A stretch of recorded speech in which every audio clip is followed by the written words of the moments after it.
Hello, and welcome to the program, I See It with Tony. I'm your host, Tonye Perkins. This week, my wife and I had to euthanize our remaining pet, Powder. Last November, we had to do it to her baby, Portia.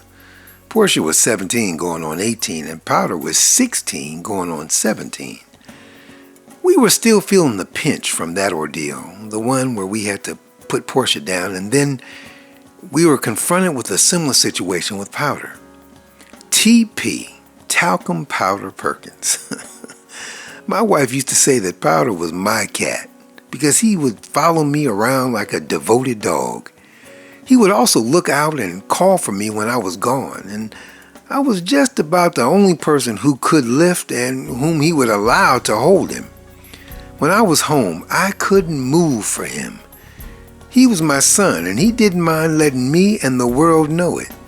In addition to that, most recently, after the loss of Portia, he became my wife's constant companion while I was at work. It sounds like you're eulogizing him. Well, I guess I am. Anywho, his health had been steadily getting worse, so out of mercy and compassion, my wife and I made the hard call to have him put down, put to sleep. Yeah, put to sleep. We did it at the vet's office. I held him as she gave him the 2 drugs that ended his life. The first one was an anesthetic, which put him to sleep, and the second one was a powerful drug that stopped his heart. I believe it's the same drug cocktail used to execute human prisoners.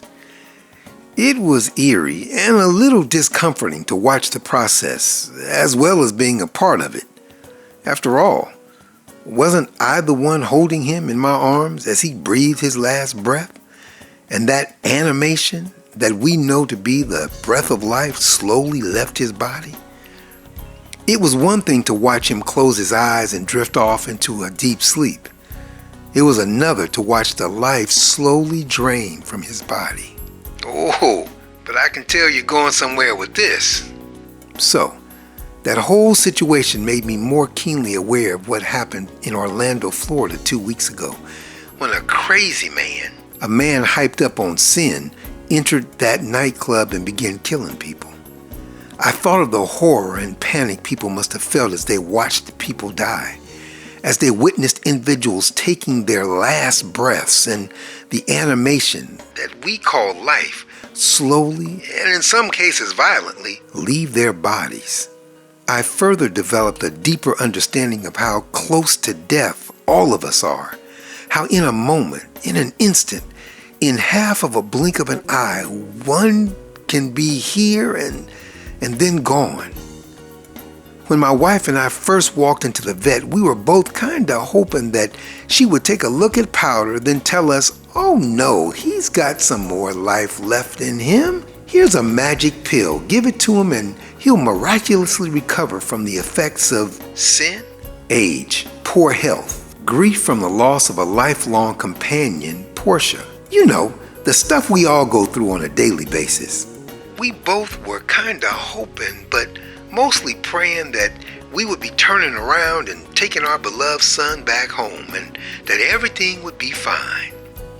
Yeah, we were hoping that, but secretly, way down deep, we knew that wasn't going to be the case. That sin, sickness, and disease had gone too far, had taken hold a little too strongly on our beloved son, and the only course and recourse we had was to put him down, to allow the drugs to do their job and end his life. It was heartbreaking and gut-wrenching. There were moments during the process when I wanted to scream out, no, stop. I don't want to go through with this. It's too hard. It's too painful. It's too devastating for me. Let's stop and take a step back. Let's relook at this thing. Everybody just stop and take a breath. But because of mercy, I couldn't. Because of compassion, I had to let him go. Because I knew what the final outcome would be, I had to let things take their course. I tried to play tough. I tried to be strong, but man, I'm telling you, I was dying on the inside. I was losing my mind with grief. My skin was crawling, and it took everything in me not to run out of that place with my sin-sick, beloved son. I'm telling you, the situation of us having to put our cat down reminded me of the pain, the misery, and the profound sense of loss the victims, the survivors, and the families of the victims are going through in the Orlando shooting. How can they be consoled? How can they be comforted? How can they be reconciled to their present reality? But much more than that, the situation of us taking our son to the vet and participating in his life being taken reminded me of the grief I caused God more than 2,000 years ago. It helped me better understand my role in the crucifixion of Christ. It was because of my actions, Christ became infected with disease, and the universe had to stand by as witnesses as Jesus the Christ, the beloved Son of the living God, was put down by the hand of man and the will of his Father. It was my fault and yours that the Father had to participate in an act so violent, so extreme, so heartbreaking, so gut-wrenching that it would be talked about throughout eternity. I got a minute sense of anguish the Father felt as he held his son in his mind and watched the doctors of death do their thing.